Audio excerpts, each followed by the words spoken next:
Hello বন্ধুরা, সবাই কেমন আছো? আমি ইতি চলে এলাম একটা নতুন ব্লগ নিয়ে।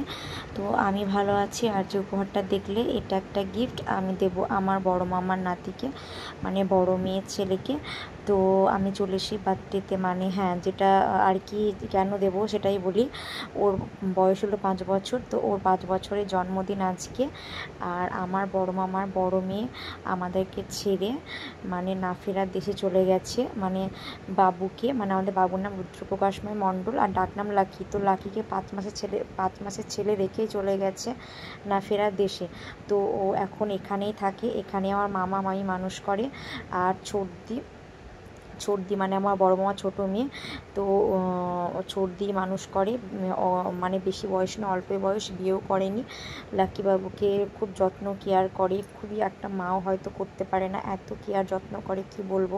ছোট্ট বাচ্চা রেখে চলে গেছিলো বড়দি আমাদেরকে ছেড়ে। বড়দি খুব ভালো ছিল, মানে এতটাই ভালো ছিল কি বলবো, মানে কোনো জায়গায় বদনাম শুনতে পাবে না, সব জায়গায় শুনলাম, মানে বলে না দুধের শটটা আগে ভগবান তুলে নেয়, সেরকমই হয়েছে। তো যাই হোক, তারপরে দেখতে পাচ্ছ আমাদের লাকিবাবু রেডি হয়ে গেছে জন্মদিনের জন্য।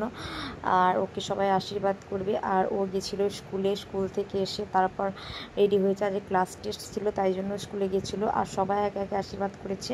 আর যে আংটিটা দেখলে সোনার, ওটাই আমি বাবুকে দিয়ে মানে আশীর্বাদ করেছি। আর এটা হচ্ছে আমার বড় মামা, আর পাশে বসে শঙ্খ বাজাচ্ছে ওটা হচ্ছে আমার বড় মামি। তো ও আশীর্বাদ করছে। তারপর দাদা বৌদি মা আরেক মামি, মানে সবাই। এটা হচ্ছে ছোটদি, তোমরা দেখছো আশীর্বাদ করছে, এটাই ছোটদি আশীর্বাদ করছে।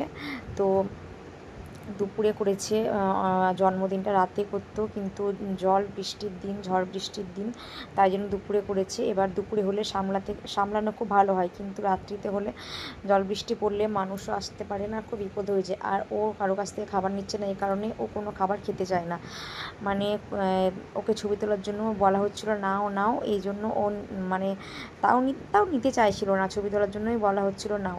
তারপর আমি আংটিটা দিচ্ছিলাম, সবাই বললো পরিয়ে দিতে, তার জন্য কুড়ি আঙুলে পরিয়ে দিলাম, কিন্তু কুড়ি আঙুলে পরানোর পরেও ঢিল হচ্ছিলো, তাই জন্য ওকে আগের আঙুলে পরিয়ে দেওয়া হয়েছিল। আর যে বললাম না, ও খাবার নিতে চাইছিলো না, কারণ ও খাবারই খেতে চায় না, খুব অল্প খাবার খায়। আর এই দেখো আমার বাবুকে পাঞ্জাবি পরিয়ে দিয়েছি, অন্য ড্রেস পরে নিয়ে এসেছিলাম, তারপর ওকে একটা পাঞ্জাবি পরিয়ে দিলাম, খুব গরম লাগছিলো। তারপরে চলে এলাম আমাদের উপর রুমে, আমার শাশুড়ি মা, আমার মাসি মেয়ে শাশুড়ি মাকে নিয়ে উপর রুমে চলে এলাম। আর এই যে দেখো বসে আছে সবাই, আর পুচকু পাচকাগুলো চলে এসেছে, আর সব খেলনা নেবো নেবো করে কান্নাকাটি করছে। তো তারপর এই যে সাইকেলটা দেখছো, এটা আমার মাসির মেয়ে গিফট করলো আমাদের লাকি বাবুকে। তারপর আমরা বসে পড়লাম খেতে। তো খেতে বসে ফ্রায়েড রাইস, পনির, মাংস সব কিছু খাচ্ছিলাম। তার মধ্যে চলে এসেছে বৃষ্টি, ঝমঝম করে বৃষ্টি পড়তে লেগেছে। আর প্যান্ডেলটা এত ভালোভাবে করা ছিল, তাও মানে বৃষ্টি উপর দিয়ে বেয়ে এক সাইড দিয়ে এই যে দেখো, মানে নিচে দিয়ে চলে এসেছে। তো পায়ের মধ্যে দেখতে পাচ্ছ জল এক সাইডে। তো আর যেটা বলছিলাম, আমাদের বড়দি খুবই ভালো ছিল, আমরা বড়দি বলি। তো বড়দি আমাদেরকে ছেড়ে না ফেরা দেশে চলে গেছে। বড়দি যেখানে থাকুক ভালো থাকুক আমরা চাই। তো বড়দি ছেলে লাকিবাবু এখন আমাদের ছোটদিকে মা বলে জানে, কারণ সে ছোট্ট থেকে, সে 5-4 মাস থেকে তো এখানেই মানুষ হচ্ছে না, ছোটদির কাছেই তো মানুষ। তারপরে তো বড়দি 2 মাস থেকে শরীর খারাপটা দেখা দিয়েছিল, ডাক্তারে ঘিরতে পারিনি, তারপর বড়দি চলে গেল। আর 2 মাস থেকেই তো ছোটদির কাছে থাকে, তখন থেকেই মানুষ। তারপর আমরা বিকেলবেলায় কিটকাটার ওখানে চলে এলাম।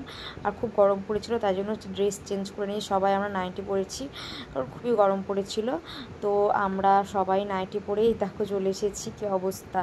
তো তারপরে এই যে দেখো, ওর বয়স 5 বছর, আর ওকে খুব অল্প বয়সে স্কুলে ভর্তি করে দেওয়া হয়েছে, খুবই অল্প বয়সে ভর্তি করে দিয়েছে। তারপর বাবুকে একটু কেক দিয়ে দিয়েছিলাম মুখে, ও কিন্তু নিচ্ছিল না, তাও আমার কাছ থেকে কোনো কিছু না করেনি। আমার ভিডিও যদি ভালো লাগে পাশে থেকেও সাবস্ক্রাইব করে দিও, ফলো করো, লাইক কমেন্ট শেয়ার করে দিও।